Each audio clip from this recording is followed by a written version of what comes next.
We're here with Nick Krause, local guy to make the U.S. ski team, one of the only Wachusett skiers to get to that level. And we're just going to ask him some questions on what is life like for the U.S. ski team traveling around the world skiing. You know, the dream that we all have. So Nick, you're from Northborough. How long have you been on the U.S. ski team?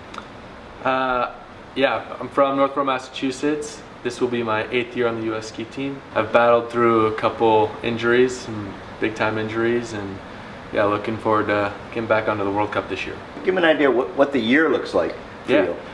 So basically once the season's over in beginning of April, end of March, the next season starts. We're living in Park City, Utah for April, May, June, July, and then just doing physical training, you know, lifting in the gym every morning and then out on the mountain bike every afternoon. And then we go to New Zealand in August. We get a 2-week break after that, right back down to Chile, and then a 2-week break at the beginning of October. And then we head over to Austria, and the first race of the season is at the end of the month. And then after that, it's full-on World Cup tour. We're up in Canada for November, a little bit in Beaver Creek in December, and then we head over to Europe, and we're basically living out of a different hotel every couple days. Is there a race every week? Is it? Or? Yeah, that's every week to 2 weeks there's a Super G, and then every week to 2 weeks there's a GS. So I'm traveling around to different places, kind of on the speed tour and the tech tour at the same time. So wow, that's a grind. Yeah, there's a balance there. There's a grind. Yeah. Do you prefer one over the other, or do you prefer to be going fast, or are you more? Yeah, you know, when I was younger, I was always a GS guy, but then I started to put on some more muscle and some pounds in the legs, you know, and then all of a sudden I was good at the speed events. So technically I am better at the Super G, the faster event, but I still love GS. So Kitzbühel, Austria, Oh, yeah. big venue. Yeah. You're going to race in front of 50,000 people. Yeah. What's that like standing at the top of that start shack?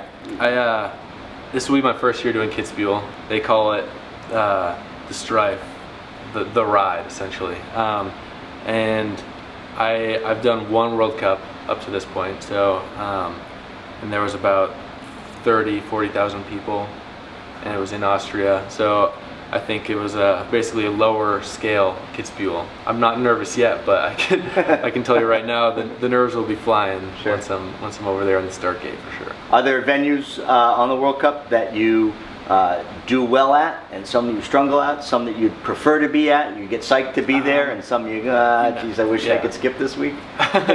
Well, most US guys do well on US soil, so I'm looking forward to Beaver Creek.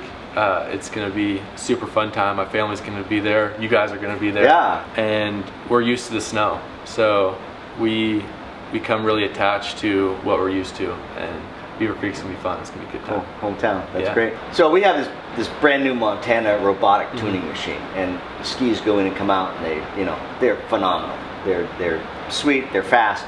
But on a World Cup, tuning's a little different. Are you doing your own tuning? How much input do you have into what happens to the bottom of your ski? Yeah, I do have a lot of input, but I'm not doing the edges and the bases myself. We have full-time technicians who are tuning the edges, waxing the bases every single day for us. It's the person who's making the turns and hitting the gates and everything, but you can't do that without the sharp edges or the wax on your bases. You don't want to kick out of the start with the race already being over, you know? What advice would you give, tips you would give, insights you have for the racers that are here? How did you stay motivated when you were younger? How do you stay motivated now, for that long season? When I started at Wachusett, I was coming here on the weekends with my mom and hopping in the NASCAR gates. And it wasn't until one of my buddies' dads came up to my father and said, "Hey, your son's pretty good at this NASCAR stuff. Why don't you put him in the race program?" And so that's kind of how it started. I fell in love with just showing up, doing the NASCAR gates, and then everything kind of went from there. But when I was younger, the way I found my fun was to just show up at 7:30 every morning. My dad would drop me off, and he would show up at 9 p.m.